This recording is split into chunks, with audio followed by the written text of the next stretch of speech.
I just wanted to talk a few minutes about Mount Hermon in Israel, which happens to be on the 33rd parallel, like 33 degrees of masonry. And the word Hermon, Mount Hermon, you might notice is the same as Hermes, like the word hermaphrodite. And you'll discover that the things that happened on Mount Hermon are very similar to the story of what happened to Hermaphroditus. Okay, for example, Hermaphroditus, whose name comes from the combination of the two gods Hermes and Aphrodite, he was made forever one, combined by the gods with a female spirit, a Naiad, whose name was Somasis, a spirit of vanity and idleness. And the result was that Hermaphroditus became an androgynous creature of the gods. And in Genesis, you'll know that Mount Hermon is the place where the fallen angels came to mate with human women to create the Nephilim, also known as the giants. Now, certainly the Mount Hermon in Israel can't possibly be the same Mount Hermon that existed before the flood.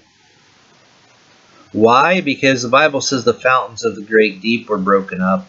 And I picture that as a cataclysmic event that buried the entire world in hundreds to thousands of feet of sediment, completely destroying the old world, including any mountains of any size that would have existed before the flood. However, the Bible says that Jesus paid homage to the validity of what happened at Mount Hermon, because he went there and he was transfigured there into the glory of, I guess, the body that he may have had before he came to earth, where he looked like he glowed with power and might before his disciples there. Shortly after, Jesus sent 70 disciples to go out to the world to reclaim the world for God the Father, like the 70 leaders that Moses chose to rule Israel. The number 70 represents world leadership. That's why there were 70 world leaders recently at the Arc de Triomphe in Paris. So the events we know at Mount Hermon certainly happened and were verified by Jesus, but the location, in my opinion, certainly had to have been somewhere else. So how did this play out? Well, Genesis happens, and the descendants of Noah carried the message to all of their descendants. And ultimately, it became stories like Hermaphroditus. But today, in case you think that this idea has gone away, today this Naiad spirit, this feminine goddess, is combined with Pan, the goat god, into a half-male, half-female god known as Baphomet.